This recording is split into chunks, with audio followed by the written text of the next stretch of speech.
Hello,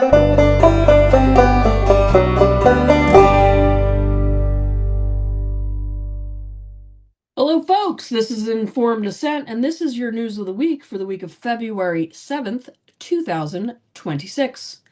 The FTC hires former New York Assistant Attorney General Glenna Goldis after her firing from the New York Attorney General's office over internal objections to pediatric gender medicine. New York jury awards $2 million to detransitioner in the first successful malpractice trial over youth gender surgery. The American Society of Plastic Surgeons formally recommends delaying gender-related surgeries until adulthood. And the American Medical Association says gender surgeries for minors should, quote, generally be deferred to adulthood. And then in Minnesota, a children's hospital, Children's Minnesota, pauses puberty blockers and cross-sex hormones for patients under 18 amid federal funding pressure. This week in our deep dive, Jamie, Corey, and I break down this cascade of developments that unfolded in rapid succession: a New York jury malpractice verdict, major medical organizations reversing course on youth gender surgeries, and a pediatric hospital pausing medical interventions under federal pressure. We also took a brief look at patient-facing spaces like Reddit to see whether families are already reporting canceled or delayed surgeries, noting that while anecdotal, these discussions often surface institutional shifts before they appear in official statements. Taken together, the legal, medical, and cultural signals suggest a consensus, once treated as untouchable, is now beginning to fracture. Joining us this week, our guest is attorney Gabe Walters from the Foundation for Individual Rights and Expression, FIRE for short. Great organization. We will be discussing with him the Diag case, the free speech and civil liberty issues it raises, and why the ability to question, critique, and dissent matters, especially when professionals and organizations raise evidence-based concerns in a highly politicized medical landscape. And now, on to the show. Ow! Are you okay? I just got bit. Wow, what a way to start. The cat is already biting. Hi, Corey. Hi, Jamie. Hi, Lauren. Hi. Before we begin, I must make a announcement. There is a sick 4-year-old in this house today. He just finally picked a movie because Bluey would not keep advancing to the next episode. But if he interrupts, that's where I'm going. All right, forewarned. Thank you. Would you like to introduce thyselves? Oh, I'm Jamie Reed, whistleblower from a pediatric gender center. And I am Lauren Legere, co-executive director of the LGB Courage Coalition. And I am Corey Cohn. I communicate about my experiences with having experienced medical transition and try to warn other people about the dangers. You're having a whole mess of cat lap issue right now. Yeah, it's fine.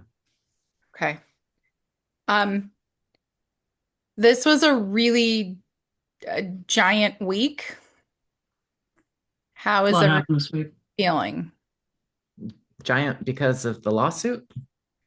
The lawsuit, then the American Society of Plastic Surgeons, then the AMA, then what the APA said. The APA? Well, they didn't say a whole lot, but there were 3 pretty big stories this week. Wow. Did you follow them? I got I guess 3 out of 4. I missed the APA one.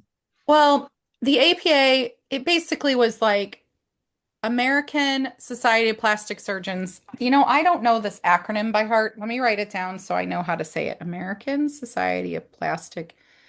Oh, ASPS. ASPS. Yeah. Ugh, that reminds me of those weird commercials for the dogs that are like starving. Yeah, that's the ASPCA. Okay, well, In the arms of the oh my God, please angel. don't. Please don't. Fly Maybe, please. We Yeah. might need our own campaign like that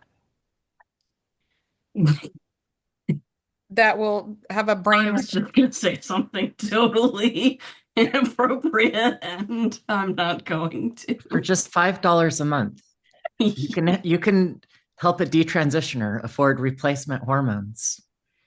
Oh my God. Oh God. Have Sarah McLachlan playing over like little gay kids in cages.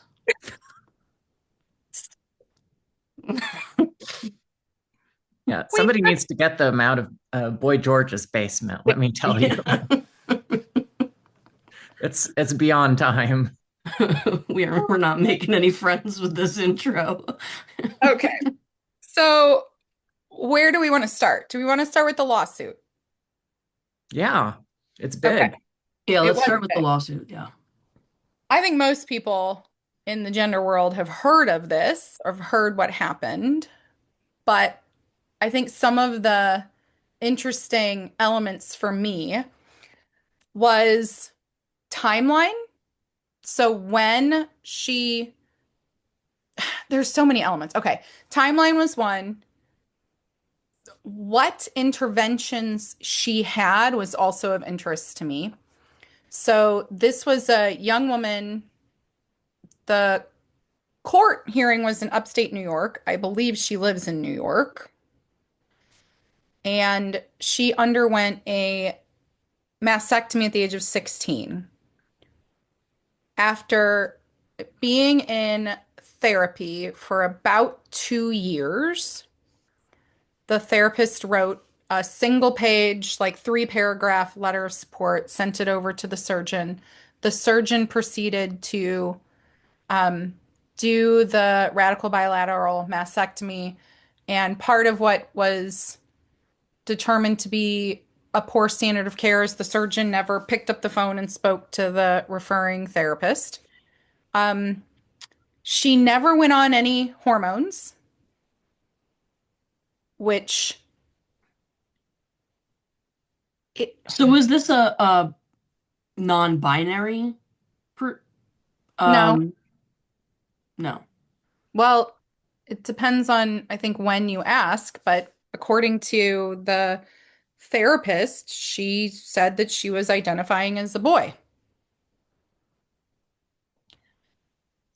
but then was also referred to a quote LGBTQ center where there was some documentation that she told them that she was still unsure of her gender identity, but that therapist never talked to them either. And she had surgery. And what is of note about timing is she went on to file this medical malpractice within the statute of limitations. Like she was in within the time frame because she's now 22.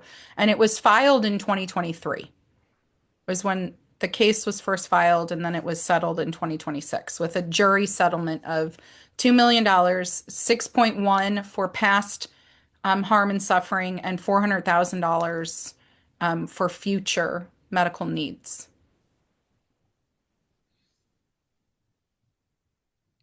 Sounds And good. and the reason we know a lot of this is that um, Ben Ryan attended the hearing, went in person and attended. Our former guest. Yes, yes. Why do you think it sounds good? Do you think it was a good outcome? I mean, I would like $2 million and another $400,000 for having been cut up as a teenager. That would be pretty nice. But Are there some like legal like so are they saying yeah, shut up, Corey. Um I know I get that a lot lately. No. well, so what I think is what I want to know is how they base this on like they're saying that there was a failure to adhere to the standards of care, Yes, Yeah, and what were they using to gauge those standards of care? Were they looking at the W path standards of care? Because yes, and they she were. had received but she had received 2 years worth of therapy, and that's nowhere in WPATH. They also don't have age restrictions. Well, interesting concepts. So at least two people testified on her behalf, including the president-elect of WPATH and Erica Anderson, both saying this was outside of what they would refer to as their standard of care. Wait, the currently incoming president, but this testimony would have been in 2023?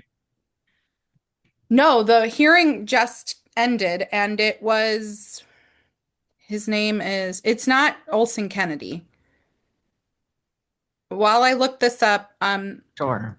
Lauren, one of the big issues in the determination was in the letter of support from the therapist. He listed diagnoses for this young person. You know, anxiety was in there, I believe, generalized anxiety. But instead of using the diagnostic code for gender dysphoria, he used body dysmorphia, which is why WPATH and Erica in part said, "Oh no, this was outside of that he didn't diagnose gender dysphoria." So,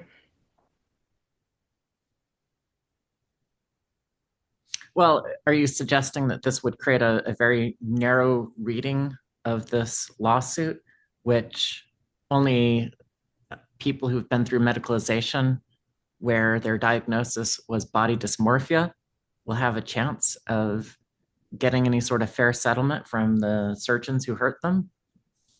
her attorneys struck I guess their legal position or what they tried to do, which they won on, was they were saying this was pure med mal. They were not going after the concept of, a gender transition itself. They were saying purely that in this case, she was not provided what a reasonable, competent provider would have done. Is there a such thing as a reasonable and competent provider in the gender space? Right. I That's think a question for another lawsuit, I think, because I mean, no, yeah. So the way that we try to reason this out is we say, all right, let's start with this plaintiff and figure out the difference between her and what a reasonable case would look like. So what would that take?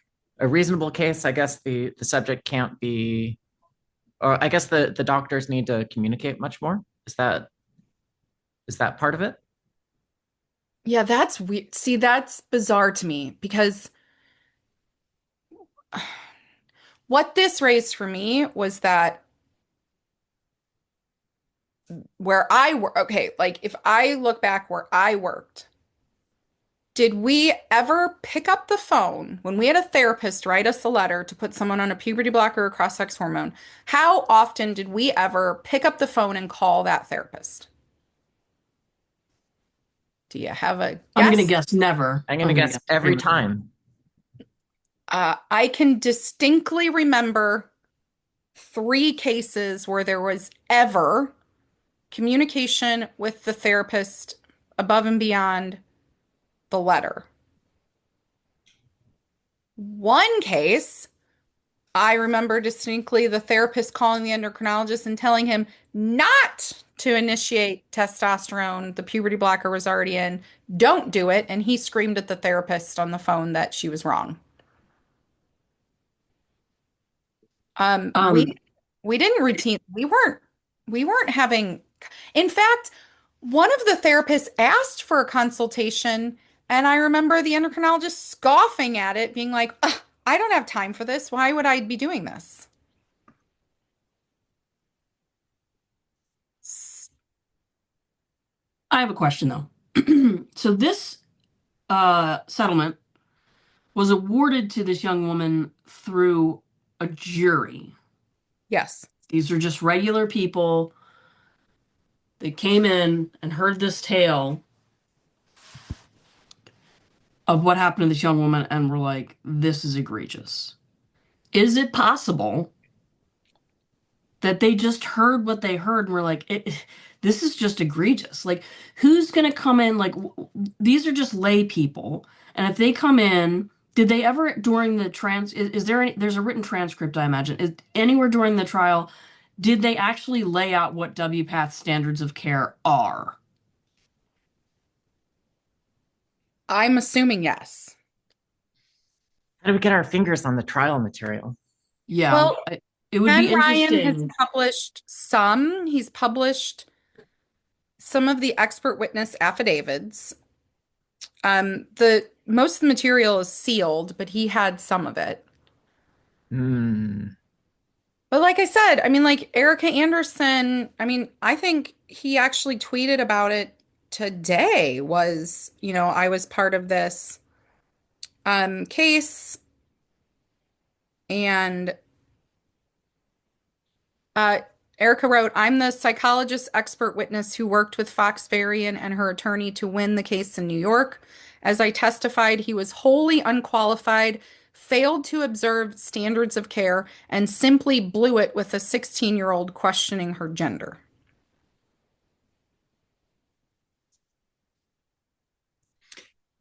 Maybe we should invite Dr. Anderson on. It wouldn't be a bad idea. We could try. Yeah. Uh, Anyway, Ben Ryan wrote about Erica. Erica landed blow after blow on Kenneth Einhorn, who is the psychologist, for what was characterized as shoddy and rush care. I also just I don't see this as rushed, but I just, Right, she actually received way more therapy than a lot of these kids do. way Way, way more. 2 years is a lot. I mean, you know from your clinic there have been kids that have been medicalized after one visit. Oh, single visit with a therapist had the letter written. oh, the Indianapolis Gender Clinic at Eskenazi, or sorry, at Riley, uh, told, I think it was Reuters. Oh yeah, the kids already come in knowing everything that they need to know about the hormones, so we don't see any reason not to prescribe them on their first visit. So this was a case of surgery, but I just, if if anyone's going to try to argue that there is a WPATH standard of care and that the standard of care meant that there should be whatever you refer to as slow, deliberate, long process, like I wager that nearly every kid in at least a 2 to 3 year period didn't have that. If they had something that was lengthy and slow, and that would have been the outlier, not the standard. And all this would have been under WPATH 7 Right, instead of WPATH 8, right. which WPATH 7 was a little bit more structured than WPATH 8.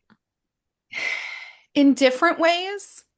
Um, SOC 8, SOC 8 did extend or tried to extend the length of time one should identify as trans. Whereas in SOC 7, the clinicians I worked with interpreted it as you had to identify as trans for at least 6 months. It's like that. Yeah. Oh, I know. Oh, and then when I would ask, how are we verifying the 6 months? They didn't care. It was perfectly fine if I did an intake and the mom said, kid just started identifying 3 weeks ago. If kid comes in to the visit and says, oh, I didn't tell anybody, but I've been identifying like this since a year ago, then that was good enough for the clinicians. That was, oh yeah, no verification, no corroboration, nothing outside of the adolescent's self-report. And these adolescents are not dumb. They would know, oh, I have to say I've identified like this for this long. Yeah, it's all a game. It's a pretty well-known game. Not saying that all the adolescents know the game, but most of them do. Because they're So, all they're all friends. They're all friends with the trans. All their friends are trans. I think this this verdict, this judgment, though I don't, it's not perfect. It's clearly not going to solve all our problems. It has brought to the public the fact that like mistakes can be made. And that for the longest time has been the trans narrative is that you just it's innate and you just know who you are. Or that if you change your mind, it's just part of your gender journey. It's just another part of the Right. journey. It's not So that as it, imperfect as this judgment is, I'm very happy for this young person. I mean, they deserve this and more, in my opinion. And I think it has helped to open the floodgates. If it at least gives people hope that they can get some justice. I think that's a good thing. But honestly, I have a feeling that like you're talking about juries. These are just regular people, and they're gonna listen to the stories of these kids, and none of them are gonna say, "Well, they followed all the medical guidelines." So, I mean, that's just not gonna happen. These interventions are completely beyond the pale. So we just got to get more lawsuits. Um, Jamie, imagine that you're back in the clinic that you were at, Oh and yeah. you had just heard about this verdict. In your role, what would you be doing like that week? I'm sure there's meetings that would be happening at that clinic. Yeah, Uh, what's it look like inside the clinic if yeah. this verdict just came down? it's a great question, Corey. I have an example. Um, do you back to Erica Anderson and Laura Edwards Leeper? Do you remember when that piece came out? The interview with Leaper from. No, no. When they first wrote Oh, they wrote an op-ed. Oh wrote yeah. an op-ed. I was still deep in the gender center at that time. When that broke, what it didn't spark a meeting, it sparked a email chain. The the gender center's psychiatrist sent an email to the whole multidisciplinary team with the story, and she said, basically, this is really concerning because I can kind of see what they're saying. And their argument was that there was rush and that there was poorly trained mental health care and that all the mental health providers were just rubber stamping and she said, I think that there's some validity here. And um the endocrinologist fired back immediately, angrily defensive. And his take was, oh, sure, some people might be rushed and some people might be harmed. But if we don't operate like this, then other people are going to have their care move too slow and they Can might I be just can I harmed just too. interrupt? This endocrinologist is the same one that when your gender clinic closed down, he moved to Colorado. So this man that you're quoting right now is in fact still operating this way, just in another state, correct? Well, he moved to Colorado and started working at the True Center, and it is my understanding that that has been shut down because of some of the federal push. But But yes, this he is his ethos. This is the yes. way he operates. So I'm sure he has found another clinic Okay, to go but to but already. he but his response too at that time was he said, I basically was trying to be like, well, I welcome if we want to have a discussion about this, but I don't want to have a general discussion. I want you to come back with a specific case. Tell me a specific case that you think we operated like Laura Edwards Leeper and Erica Anderson are alleging, and then we can talk about that. Um, I will readily admit that I have a little bit of a bitchy, I don't know, streak where if you tell me something like that, how do you think I responded? Did Um, you deliver him several cases? Oh, in rapid fire succession, I sent email number one. It said case number one that fits your description. MRN number, laid it out, said here's the first one. I sent another email about 5 minutes later. Case number two, MRN number, here's the description. I just kept firing them at him to the whole team. Bam, bam, bam. I mean, these were egregious cases that were like really upsetting that had been also debated and discussed previously. And finally he told me to stop. He was like, "You have to stop." Because I could have probably right at that moment sent maybe 50 cases. Just like that. Like, yep, yep, yep, yep. So in this scenario, if I was still, I mean, I was an outlier though, Corey. By that time, I was like, this is not right. But if there, if there's anybody similar to me in a gender center still operating, the first thing I would say is these are all the cases that we need to seriously review, that they match this young woman's experience, that she ended up in this lawsuit. Out of curiosity, did you ever contact that psychologist after you became a whistleblower? The psychiatrist. Psychiatrist, excuse me. Um, no. Uh, Mm. they firewalled. They were all told and firewalled if they had any. Basically, those that still worked there had the protection of the legal counsel of the hospital, barring that they had no contact with me. They could have jeopardized their own licensure and their own legal protections by the university. All right. I hope the psychiatrist is still following your adventures and is building up some courage to say something. That's my She way. wrote a paper about TikTok ticks. She published a research paper saying there is a social contagion with all of these kids thinking that they have Tourette's from TikTok. Yeah, I bet she's right. She was right. And when she said that, I said, "Do you think maybe it's possible that some of these same kids are finding trans in the same way?" No, that's different. Mm-mm. No, That's different, Jamie. I am curious though, because the lawsuit then led to the ASPS. Are there surgeries scheduled that are being canceled?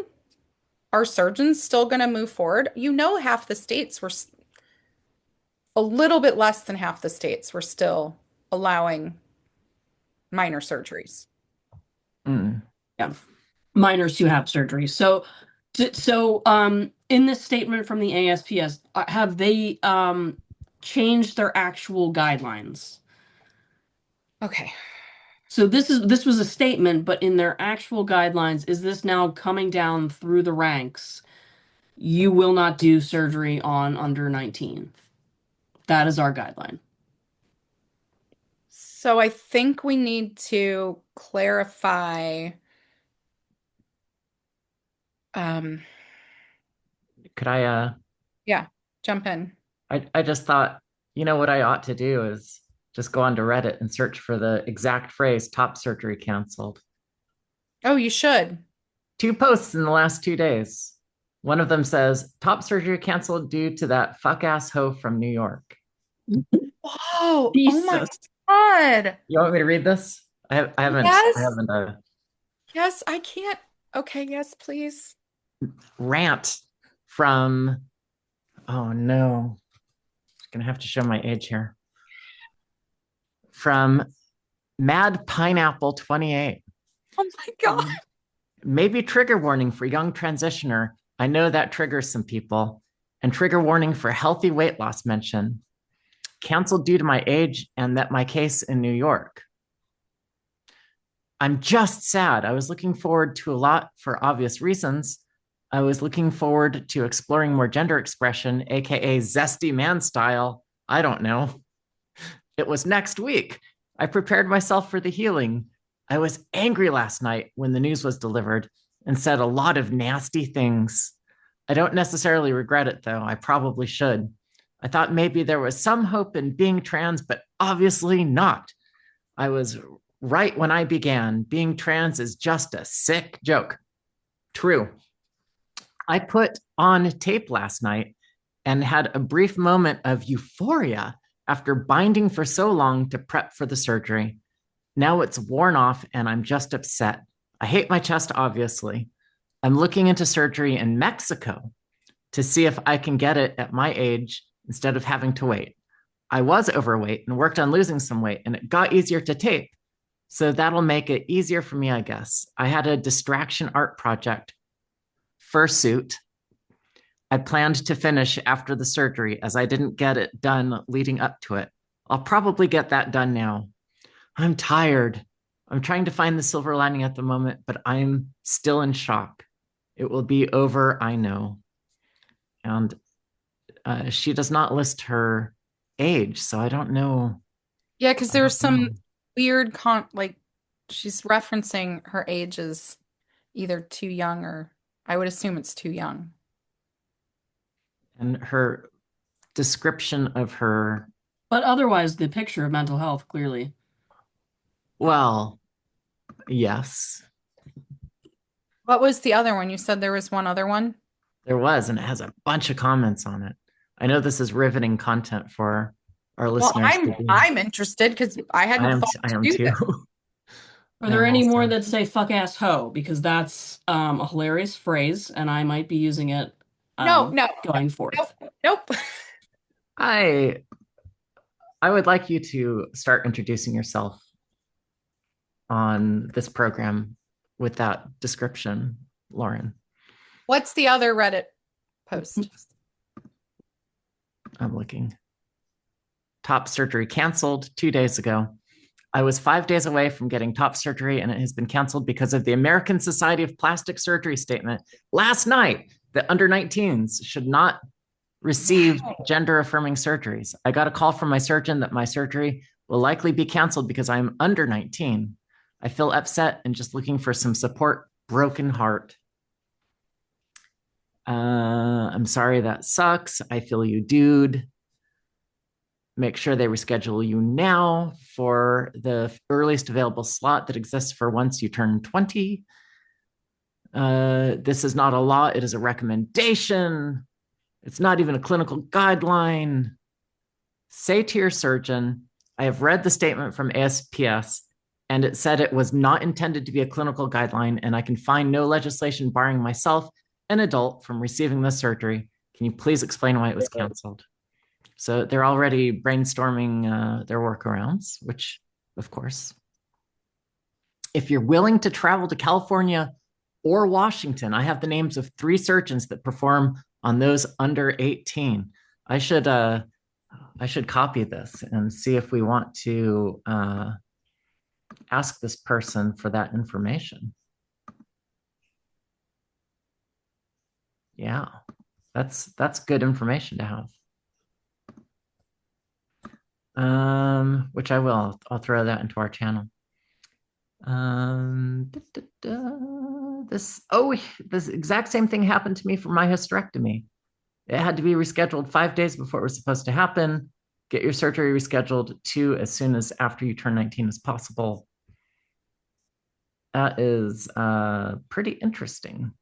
I think that's really interesting to me that the response is that the delay is okay, but to not there's no pausing or thinking or considering something else. It's just schedule it as soon as now you can. Yeah, well, obviously, like they're looking for the workarounds. Here's the thing that I can tell you. When you start through this process, you have this huge goal. You have a plan to achieve the goal. And the promise is that if you can achieve the goal, you will be happy. So nobody who's really happy or satisfied with their life tries to transition. And the idea that you can chase down the rainbow to find the pot of gold at the end is really compelling. So nothing is going, like no information, like this is evil adults who are trying to I know. ruin people's happiness is how the only way that they're going to see it. Nothing's going to trigger them going, wow, if these medical associations are suggesting that I shouldn't have surgery, maybe I should rethink the certain. No, it's these are trolls who are standing between you and the end of the rainbow. So you have to move around them. So one of the Reddit responders is correct. This is a position statement on gender surgery for children and adolescents. It is not a quote clinical guideline. They're correct, if they're in a state where the law hasn't changed. But I think what's interesting is this does circle back to Fox Varian Uh-huh. because if the position statement is this and a surgeon proceeds on a minor, they are going outside of the position of the plastic surgeons. Right. And if any lawsuit was ever brought, they would have to explain why they went outside those Yeah, stated positions of their organization. yeah. Yeah. And I would also surmise that a number of surgeons they have hospital privileges to conduct surgery. The hospitals themselves might be saying they won't book these. So, Wow, this is so dark. uh-oh, does it get worse? It's just there's a Reddit subreddit called Top Surgery, and it's just full of posts, just even in the last day, of obviously young women who have had the surgery In their photos. in their photos. And there's out of all of these so far, there's one who sort of maybe looks masculine, but these all look like the torsos of young women that have been Yeah. damaged. None of these, I don't know what these girls are expecting, but they just look like girls that have had mastectomies. They don't look like men. Doing sexy pose with your mastectomy is not helping matters.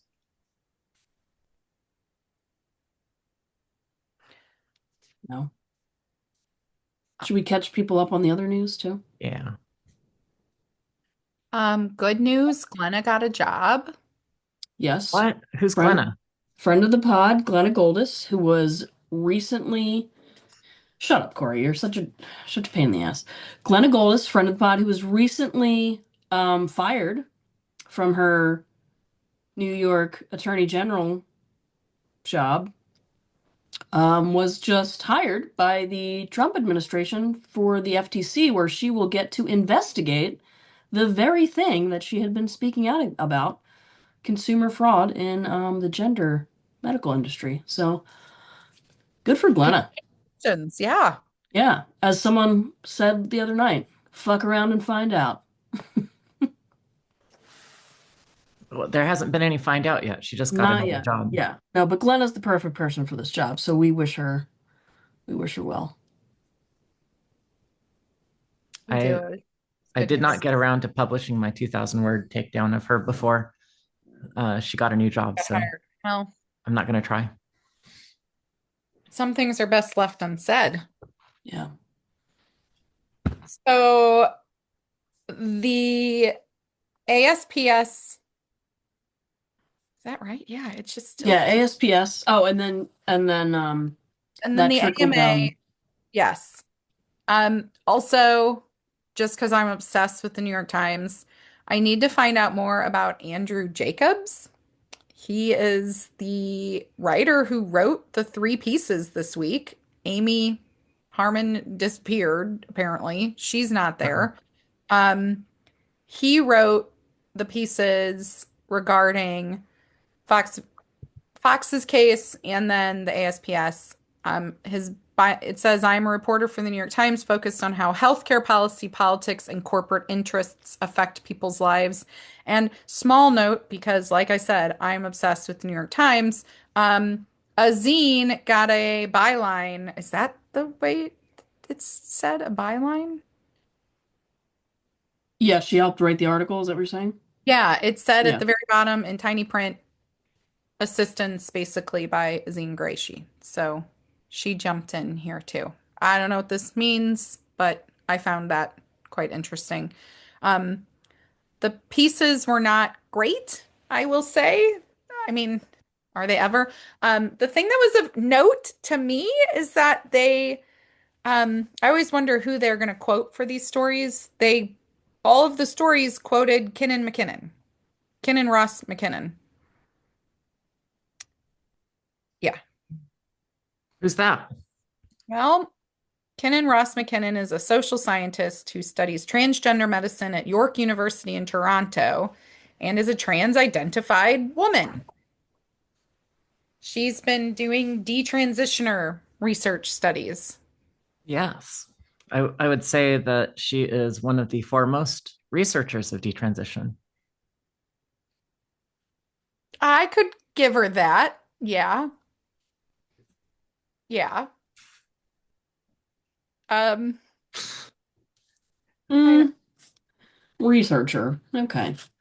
Wasn't this no. the same person that said they're not transing away the gay because heterosexual women who transition identify as gay men and heterosexual men who transition identify as lesbians? I don't know that I'm trusting the results of this research. I like Kinnan. I mean, I'll throw her a bone. She has been a little more honest than the rest of them, but See different viewpoints. yeah. You're what you like, Kenan? I do. Do you want to elaborate on that or just Look, anybody who tries to do research in this area has had their careers basically torpedoed. And it usually does not happen visibly. What happens is that your funding requests get turned down, your colleagues complain about your research, you lose any sort of influence inside of your department. but none of those things happened to her Right.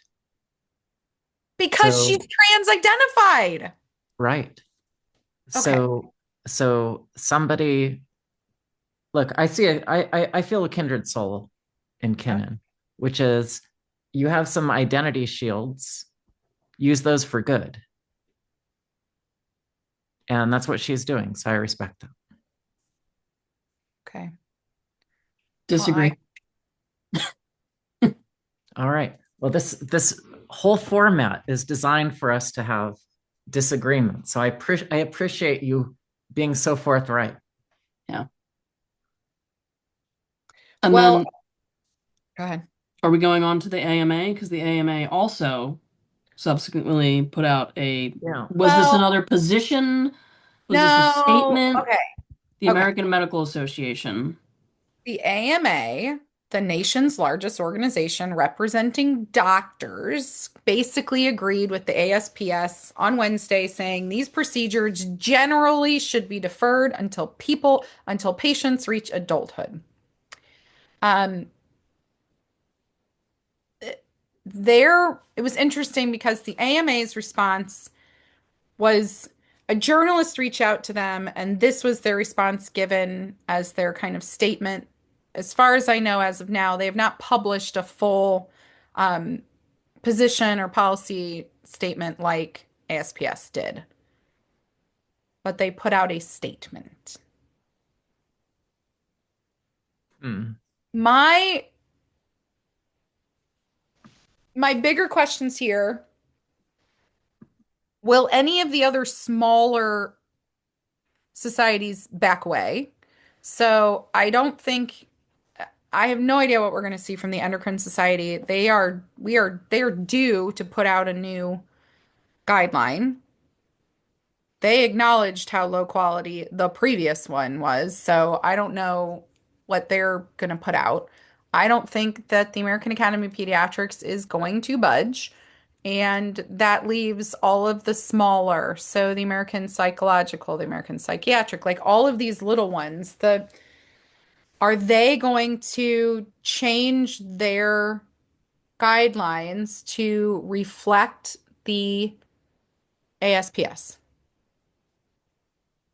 This is actually an interesting question. If any of our listeners are therapists or work in any of these fields and are part of their uh, societies, I'd be interested if they would be willing to send an email up the chain and ask, are we going to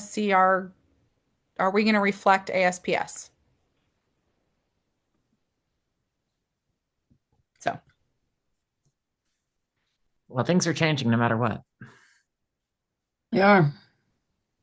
We need to keep watching if surgeries keep being canceled too.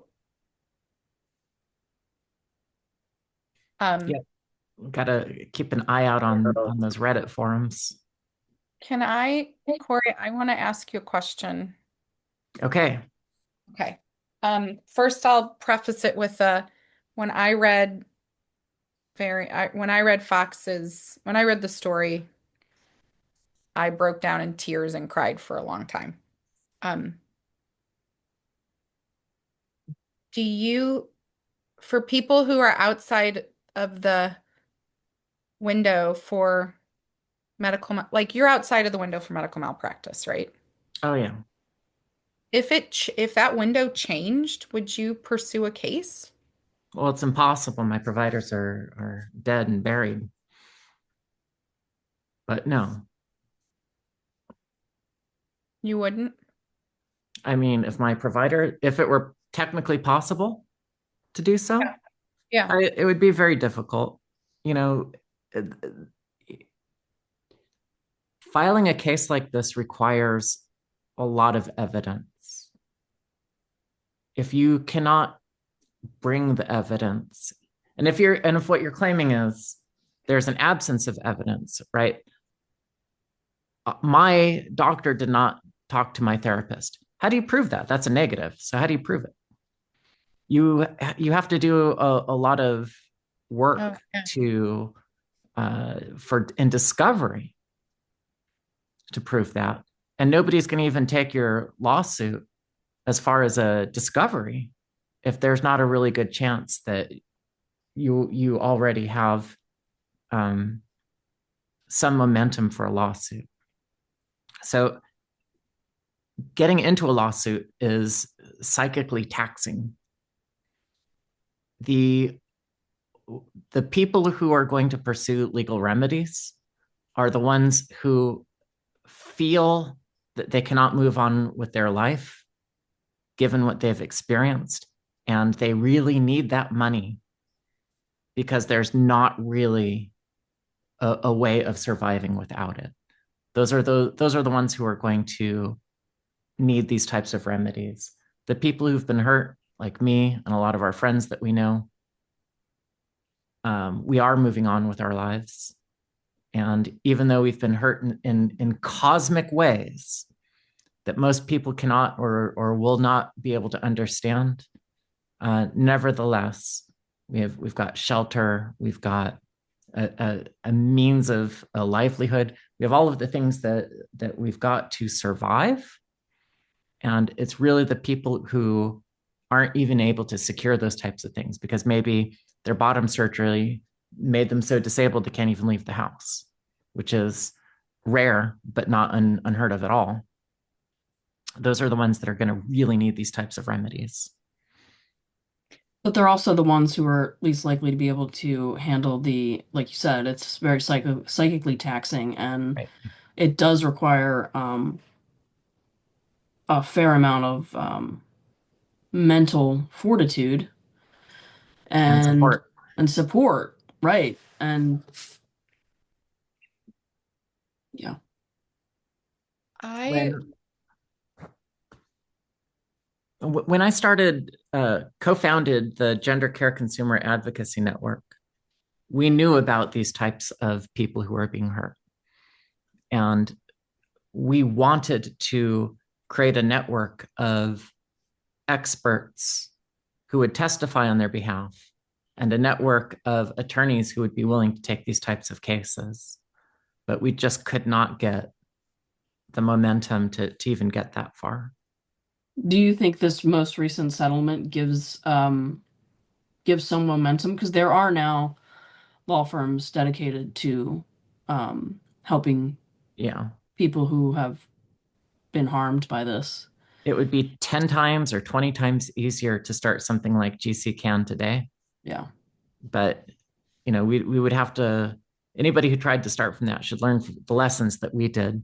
One of them is that there's an almost paranoia among the trans community that is it Stockholm syndrome? What is it where Where you trauma start, bonding? yeah, Uh, trauma bonding with your captors. That's like Stockholm. they will protect these providers at all costs. Even if they've hurt their friends, they'll still protect the providers at all costs. They'll throw their bodies in front of bullets for these providers.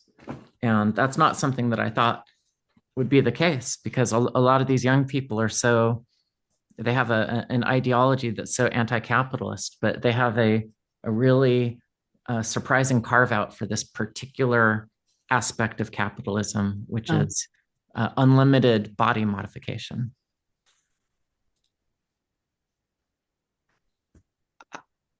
I'm willing to be an expert witness in anybody's case like this. And as soon as I saw Fox's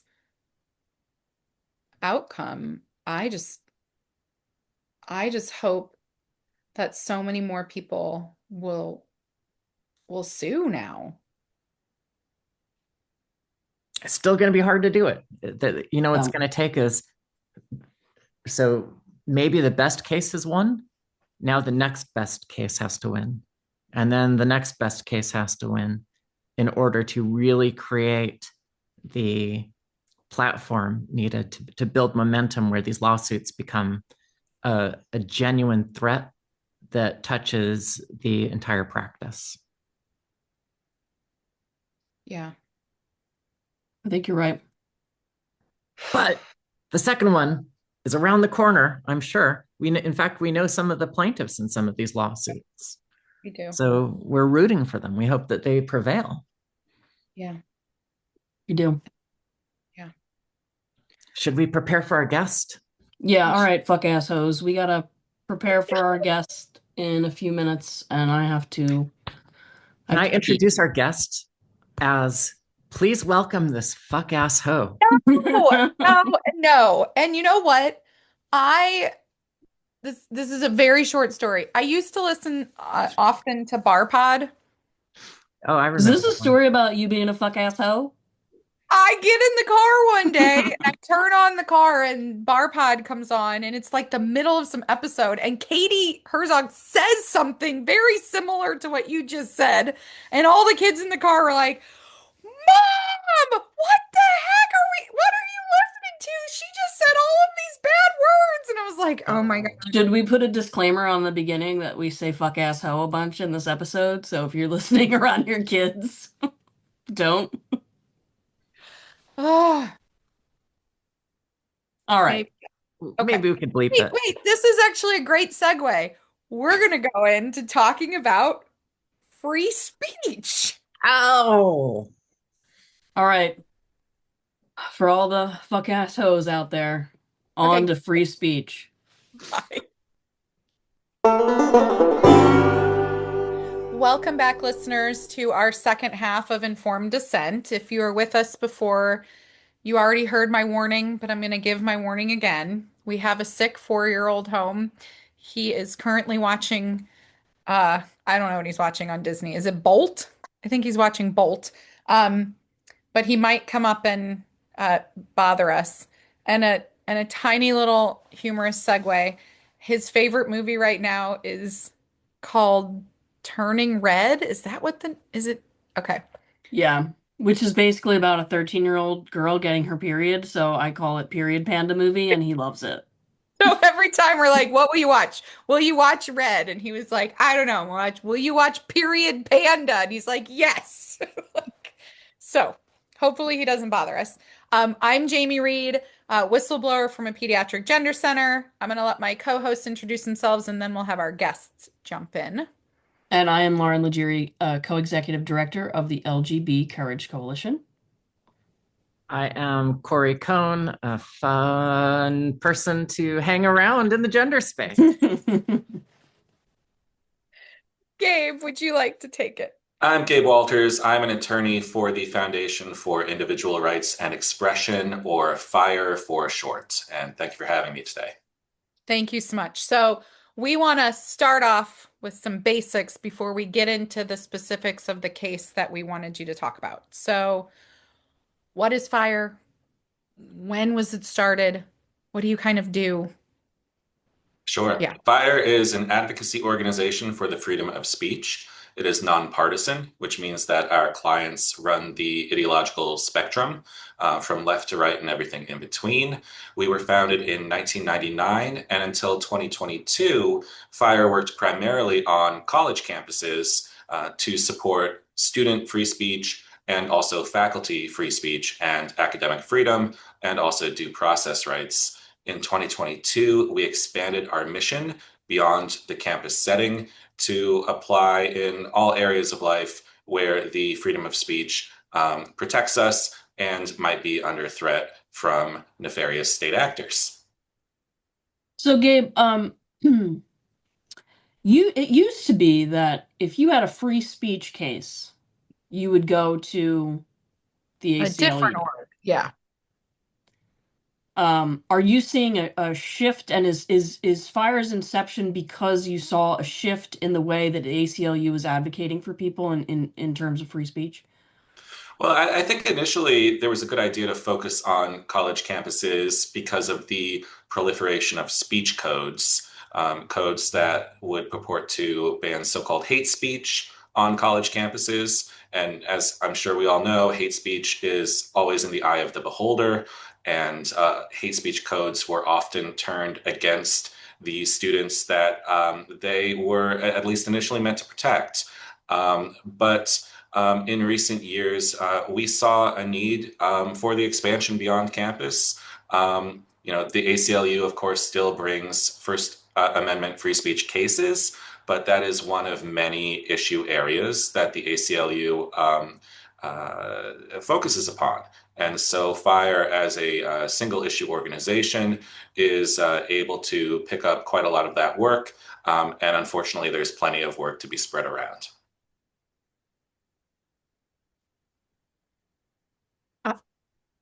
I don't want to go on a let's attack the ACLU tangent here. So, was there something special in 1999 that triggered the inception of FIRE?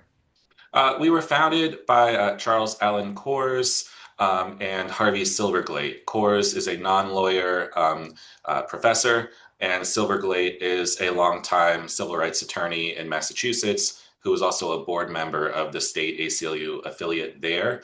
And I think they saw a need to protect academic freedom on campus. And really, I think that grew out of the political correctness movement of the 1990s. And hence the college campuses were like the central battlegrounds in that fight, right?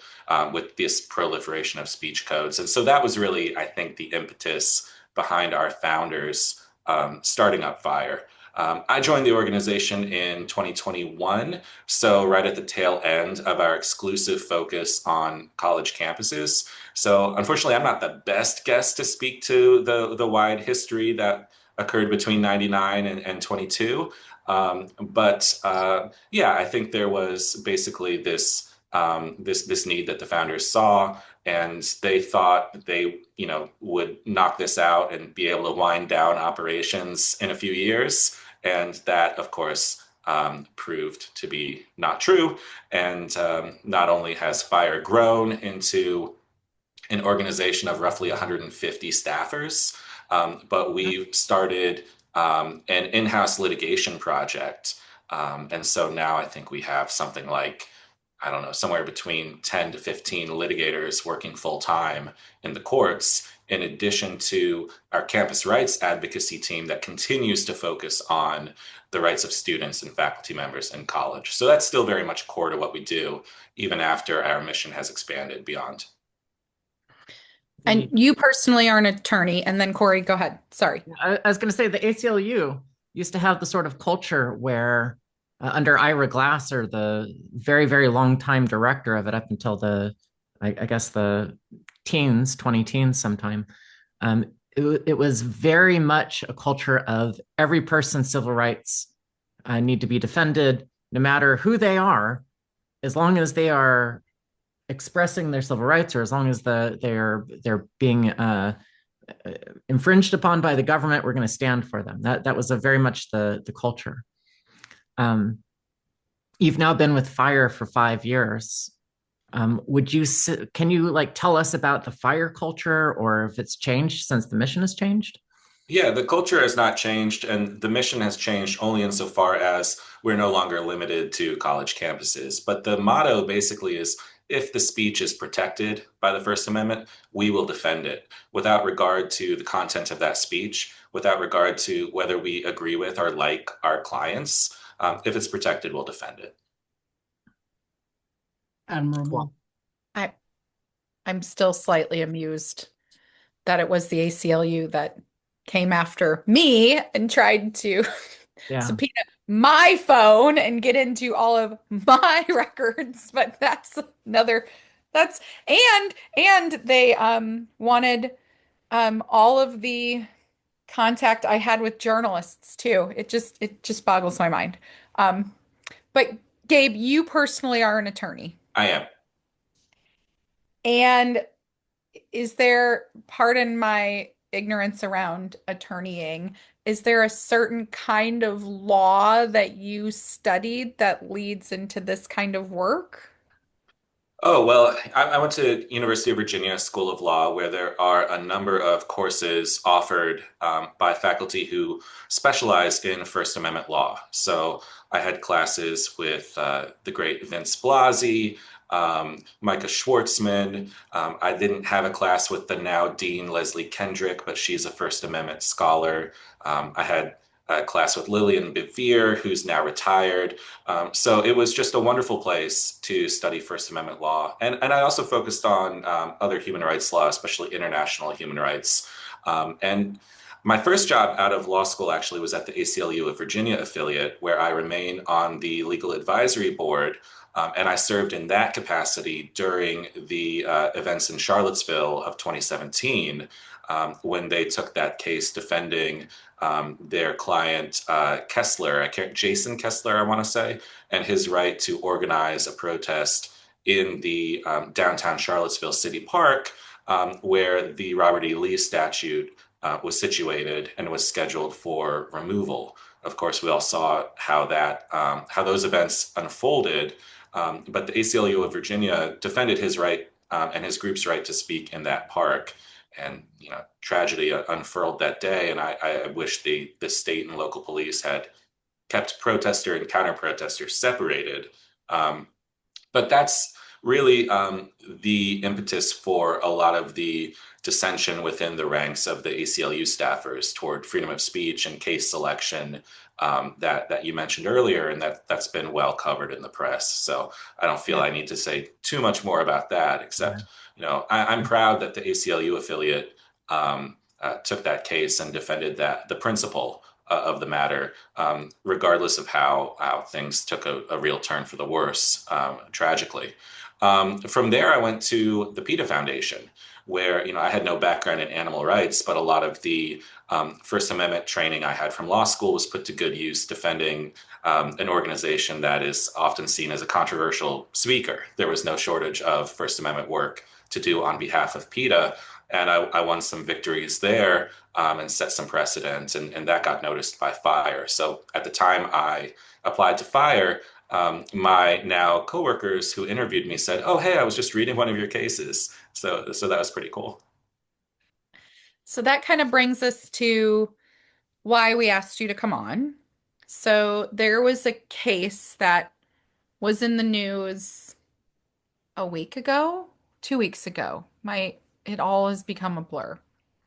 Um, Lauren, do you remember where you found the article that was it out of Chicago itself? Um, I'm not sure.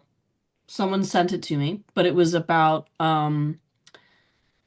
Diag, which is a group of Democrats. They consider themselves Democrats. Their name, Diag, stands for Democrats for an Informed Approach to Gender.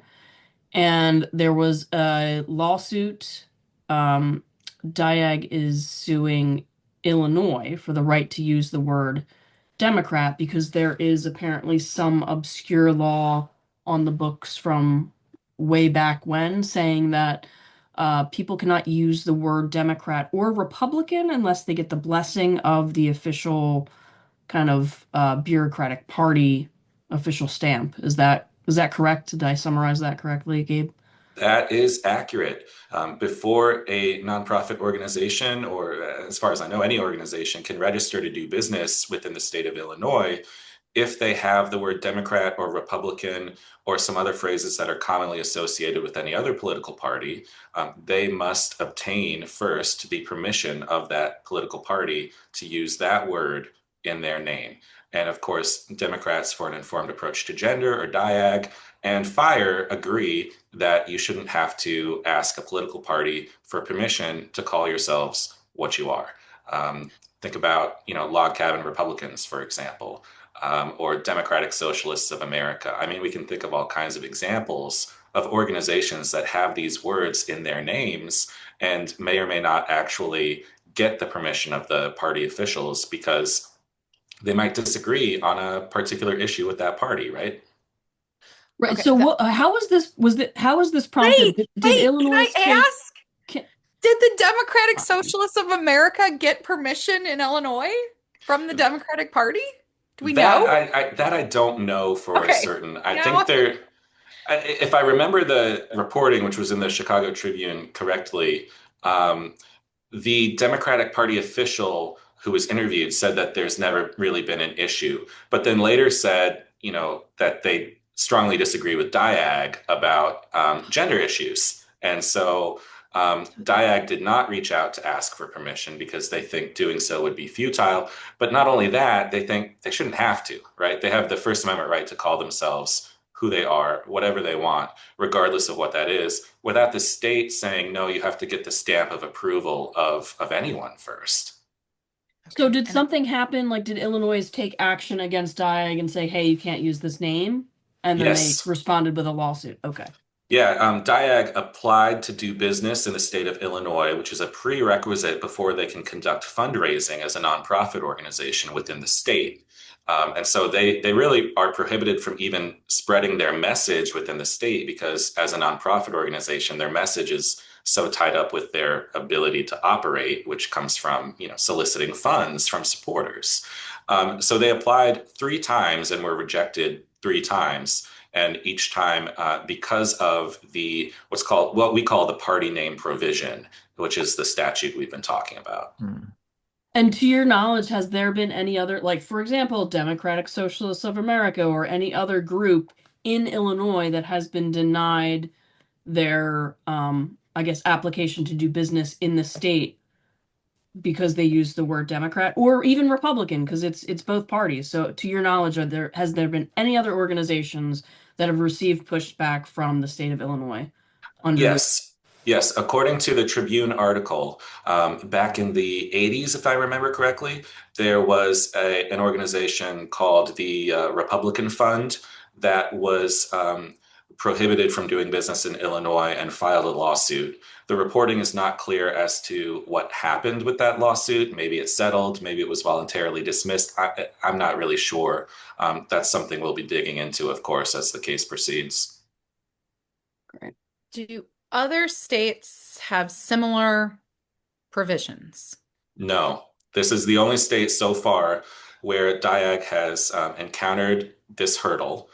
It is registered to conduct affairs in 37 other states. And it, of course, wishes to conduct affairs in Illinois and meet with donors and supporters there and to solicit funds and to spread its message, which is basically we're Democrats who disagree with the party on gender issues. And they believe that the party has abandoned what they would call sanity on these issues, and they want to bring what they think is a more reasoned approach, especially with regard to youth care. So they feel very strongly about that. It's not for me to take a position one way or the other on their beliefs, but I do believe strongly that they have the right to speak that belief into the world and to seek support for it. And so that's where FIRE comes in to defend their First Amendment right. I can imagine a situation where somebody would come and create something like the Republican Fund and create marketing materials called the Republican Fund and not make any sort of promises about where the money was going to go, and then use that all to fund Democratic candidates. So I can see the party saying, it wouldn't surprise me if there was something like that had historically occurred, where the party said, let's make an agreement together, we'll pass a law that prevents fraud by implying that they're acting as one of our parties. I mean, that seems very sensible that they would try to do something like that. Well, Yeah, do you have a, I'm Oh, sorry, sorry. yeah, do you have any idea where this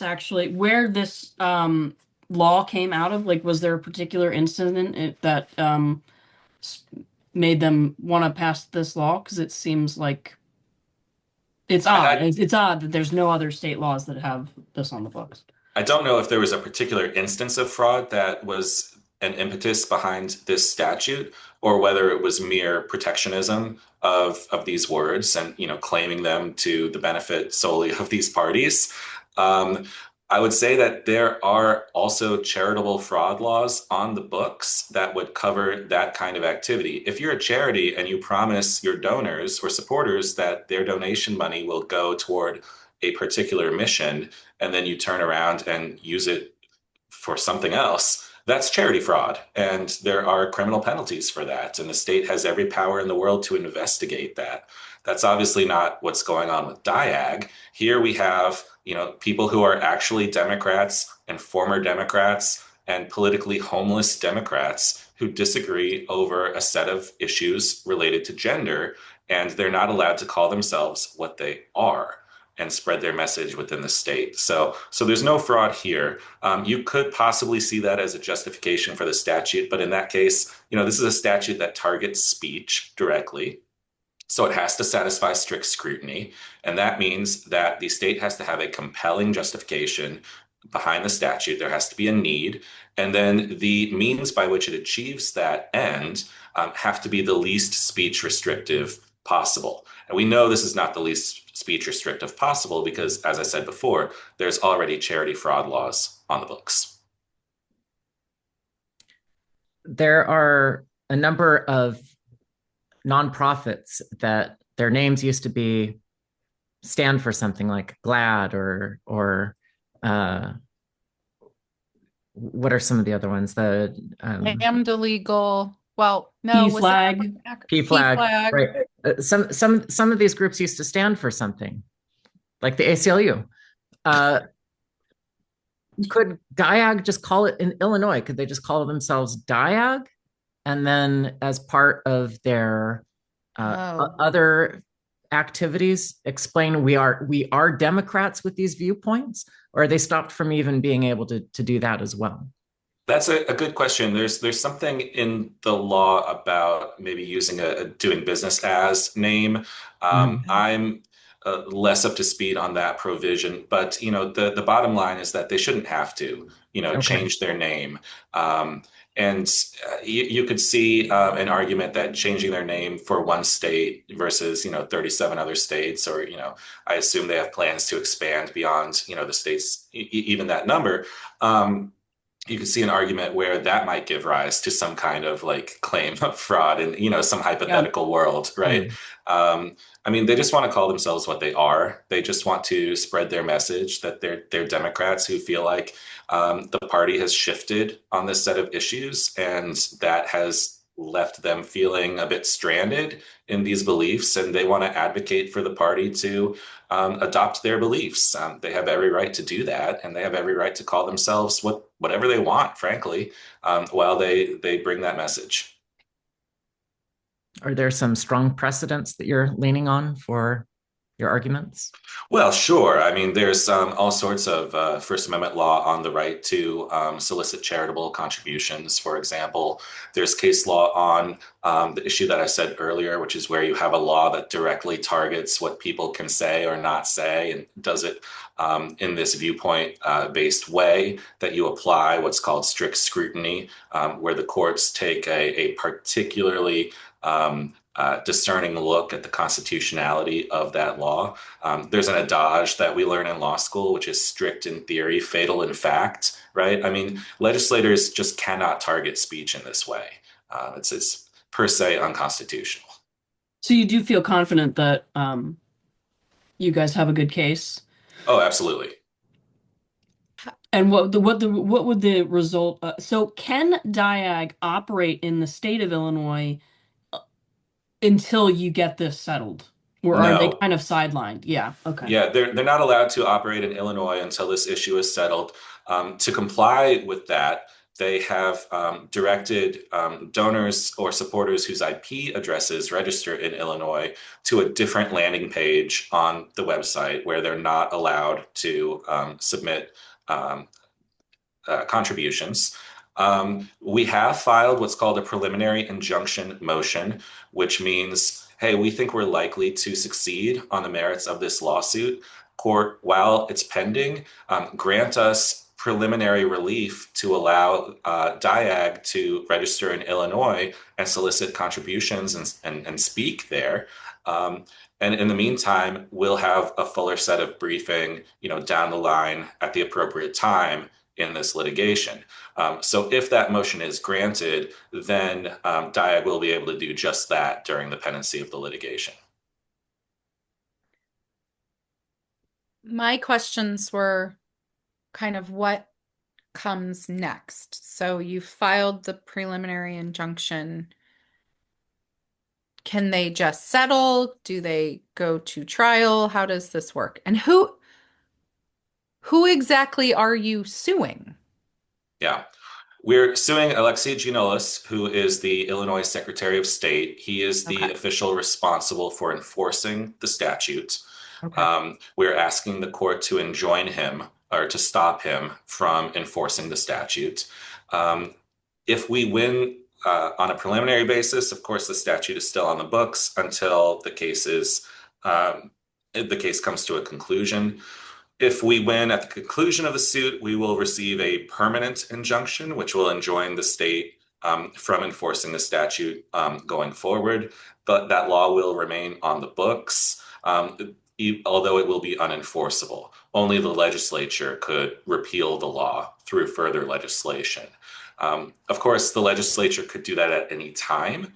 So if they do that during the pendency of the litigation, then maybe some of our claims will become moot. I have seen that strategy used by state defendants before. I tend to think it's not going to be used in this case because the politics are out of alignment there, right? Illinois has a predominantly Democratic Party makeup to its legislature. The Secretary of State is a Democratic Party member. So I would expect the state to fight this litigation. And in that case, the next steps would be a briefing schedule entered by the court on the preliminary injunction motion. So they'll have an opportunity to oppose our motion, and then we will file a brief further in support of our motion, responding or replying to their opposition. And we will seek oral arguments on that as well. The court will decide that either on the papers or through arguments. Currently, there is a deadline for the state to answer our complaint set for February 20th.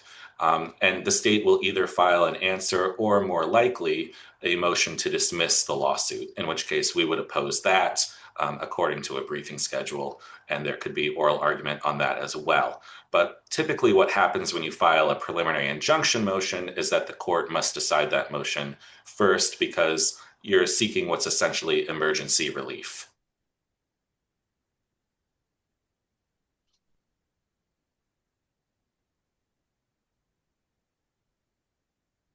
More questions. So if you guys do end up having to go to litigation and you do win a permanent injunction on them enforcing this statute, is it just a permanent injunction on them enforcing the statute on Diag, or is it they cannot enforce this statute anymore on anyone? That's a great question, and I can get as nerdy as you like in my answer. Um, there are some recent Supreme Court cases regarding what's called universal injunctions. There's further debate about whether a universal injunction is the same as a statewide injunction or whether that's different, or whether we can only seek relief with respect to our own clients. We have sought what's called facial relief. We think that the statute is unconstitutional with respect to anybody in all of its applications, right? Not just as it's applied to our client Diag. And so we are asking the court to permanently enjoin the statute with respect to everyone, including third parties who are not before it. That's one of the issues that will be litigated in this case, I assume. But speaking practically, if we get an injunction only as to Diag, then the statute will be effectively a dead letter, and it would take some real chutzpah for the state to enforce it against anyone else. Do you have any idea what, I mean, and this is just like hypothetical, do you have any idea if you got to the point of litigation, what could their defense of this statute be? Yeah, I mean, I don't want to give them any good ideas. I don't think they have any good ideas. Um, they might bring the kind of fraud argument that Corey mentioned earlier. They might bring a kind of quasi-trademark justification, which is, Democrat means something and only the party, can use that word, or else there'll be confusion in the donor marketplace as to who's the actual Democratic Party or not. I don't see that trademark style argument being effective because here we have a group that's saying we are lifelong Democrats and former Democrats and politically homeless Democrats who disagree with the official party on this set of issues, right? I don't see a donor possibly being confused about that when they're telling them we are not the party, we disagree with the party, right? Yeah.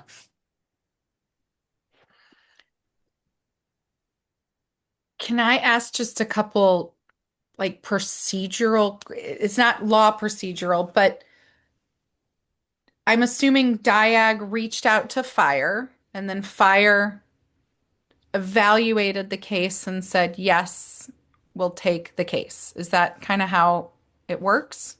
Yeah, that's how it works generally. I can't speak to any attorney-client privileged communications, of course, but oftentimes we will get cases submitted to us in a variety of ways from a variety of people, whether the people who are directly involved and have had a First Amendment violation or at least a perceived violation, and they want to see whether they have a case. Or we have contacts at other organizations who send us cases that they can't take on themselves. Or we see something in the news and we'll reach out and say, hey, we'd like to speak to you more about this. Would you like to have a meeting with us? So cases come to us in any and all directions. And then, of course, we do our due diligence, both with respect to potential claims and defenses, and we speak to the prospective clients and do a little bit of vetting on them. Are they who they say they are? Do they have any criminal history that might come to light that they might be embarrassed by? All that kind of stuff. And we discuss it amongst ourselves as litigators and staffers, and we take it to our board for approval. And once all the boxes of our internal process are checked, we prepare the lawsuit and file it.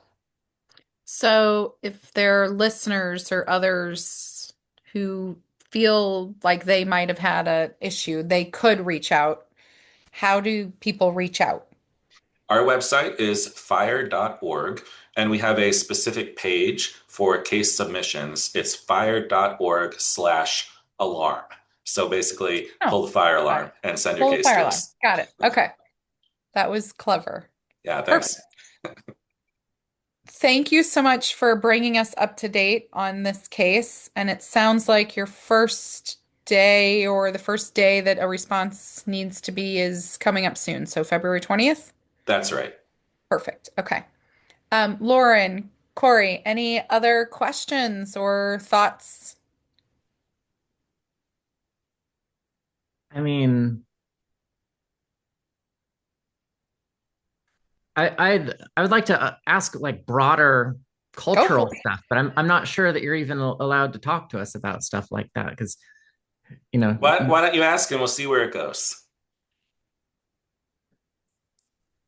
in the last few years in academia broadly, anyone who expresses gender critical views is at such a high risk to even if they don't lose their position, they lose their career momentum.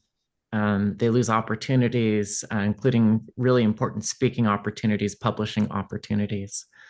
And while there have been individuals like Glenna Goldis, who created the Gender Critical Law Society, there really has not been any organization that wants to stake its reputation on defending these types of apostates.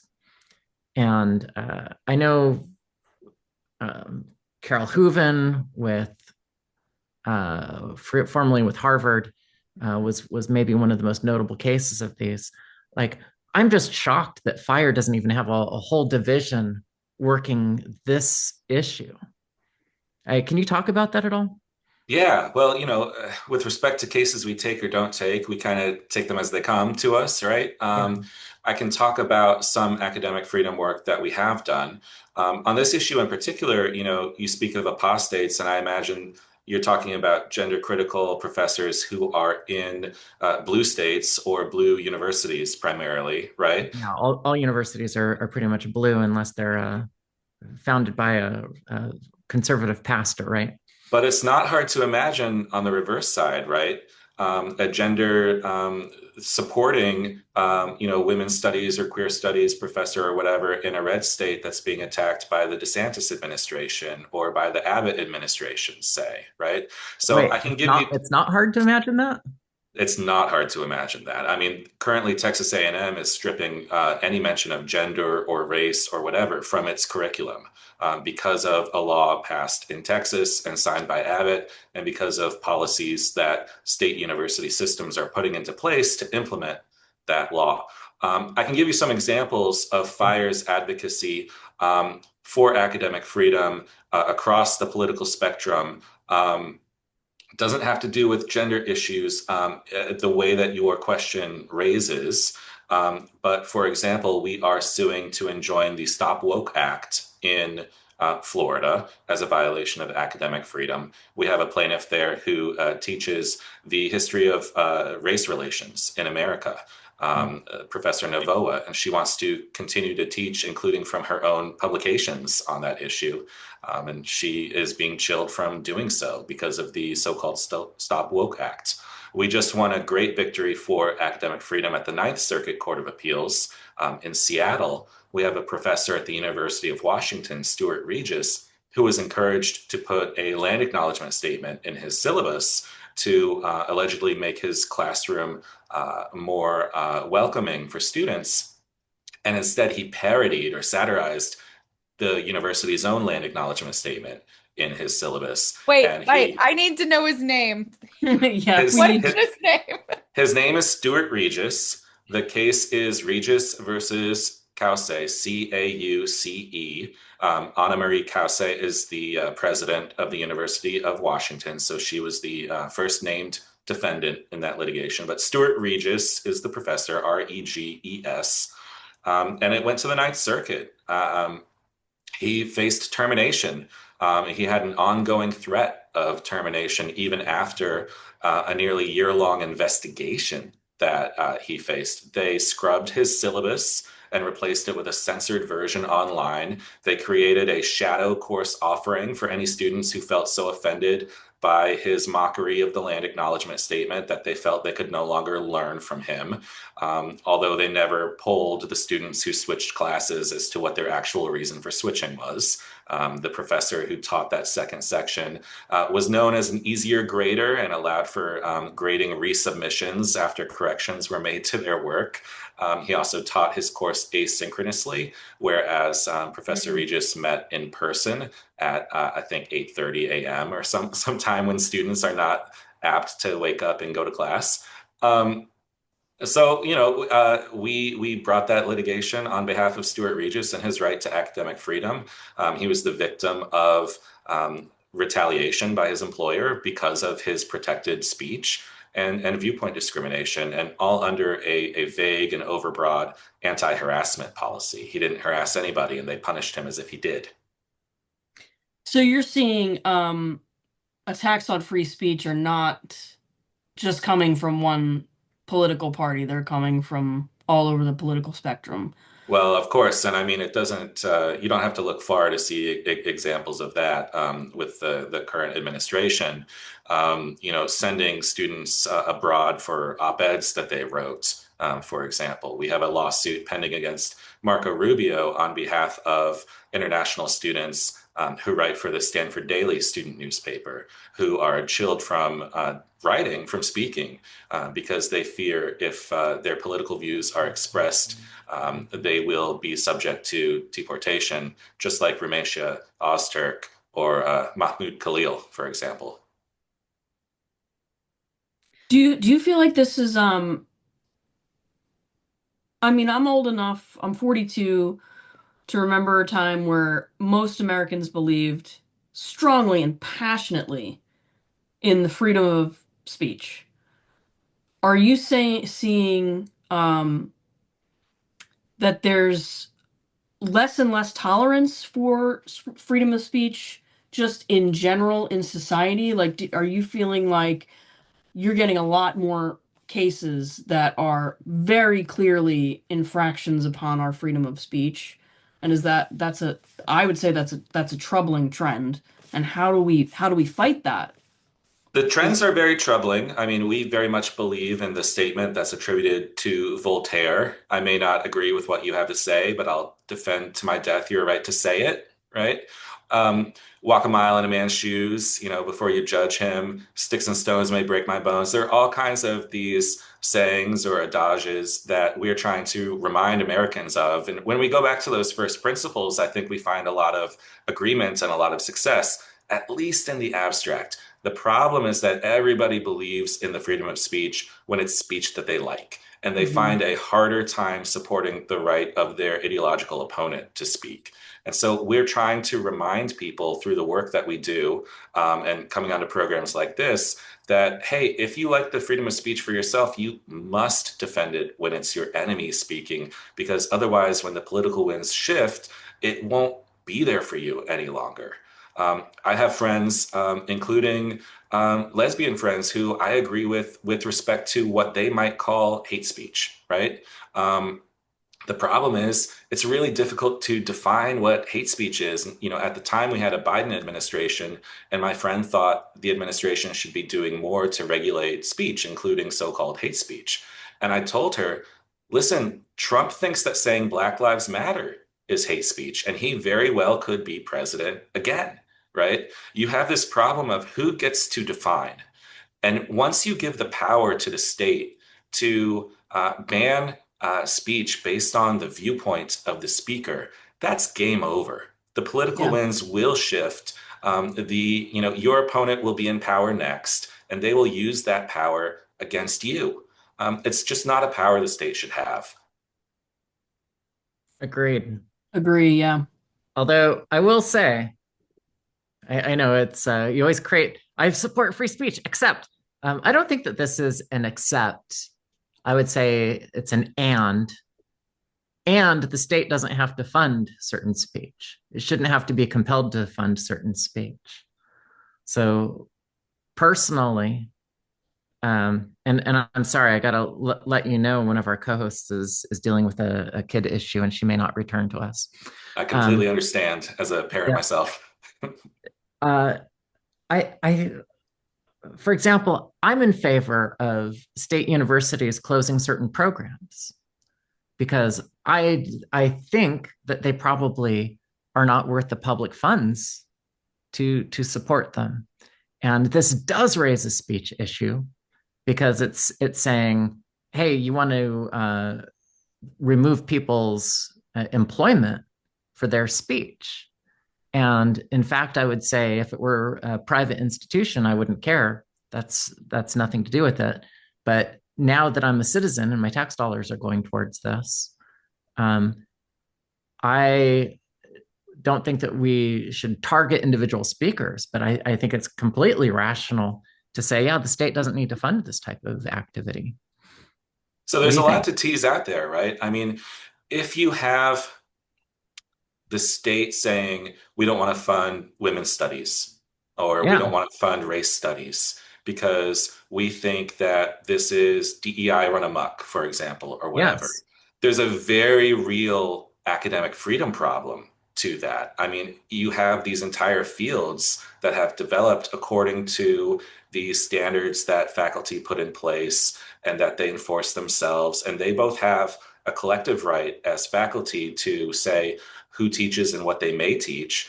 And also, the individual instructors have an academic freedom right against not only the state, but against their state university as well when they run Mhm. into trouble and face a termination or other threats because they may be out of alignment with the common wisdom or the status quo or whatever. Yeah. And of course, faculty need to be free to explore controversial ideas, whatever they may be, so long as they're upholding the standards of their profession, right? But then this question of, I'm a taxpayer and I don't think we should be funding certain things. Well, you could imagine a university that wants public monies to teach creationism, for example.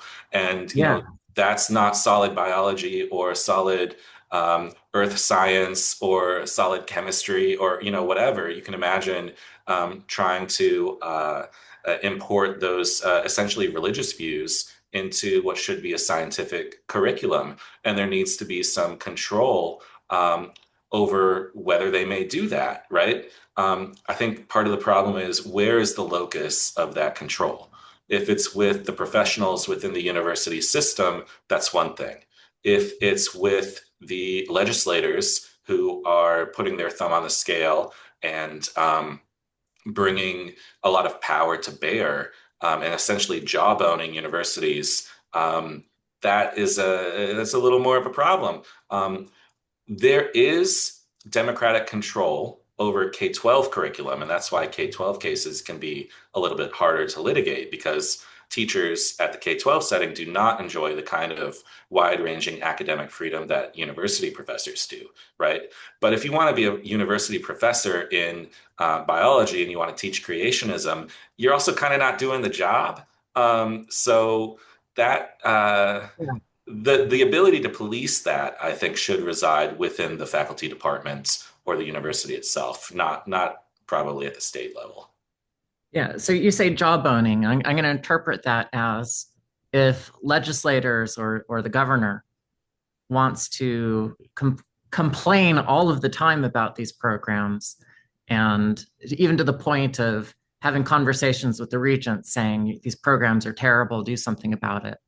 You'd say that's not a problem, but because that's just people expressing their opinions about these things. But Well, it as soon as becomes it becomes a problem when it's coercive, right? So if you have a legislator or a governor saying you've got to fire this professor, otherwise we're going to have to look at your funding, that's coercion, and that is a problem under the First sure, Amendment for sure. but the governor might say something like, "Oh, these identity based programs are terrible. Um, I want you to do something about it, but fix it somehow. Um, won't somebody do something about this priest, right? Can they can do that, but as soon as maybe there's a bill that says we're going to get rid of this whole department because most of the professors are people that we hate or they criticize us. Let's get rid of that whole department. You're saying that's an overstep at that point, in your opinion. Well, if they're doing it for a viewpoint-based or a content-based reason, that becomes subject to constitutional scrutiny, right? Yeah. And if they have a compelling interest in doing it, and if it's the least restrictive means of achieving their compelling interest, maybe it passes strict scrutiny. In the case you're describing, probably it doesn't, I would say, Yeah. because it sounds like it would be based on their disagreement with the views that are being expressed within those programs. But if it's more of a comprehensive look at, hey, we want to assess the programs that are offered in our universities. And we want to say, prepare student citizens for the future. And we think these are the best practices and best programs with which to do that. And we're going to do it in a viewpoint neutral manner and look at, some measurements of outcomes or employment, opportunities or, what have you. That's the kind of work that's being done by universities pretty frequently to reassess whether they're remaining competitive among universities for, student choice, or whether they're doing the work of preparing citizens in our republic, our democracy. But if it's top down and if it's viewpoint driven, that becomes a much bigger problem really fast. Interesting.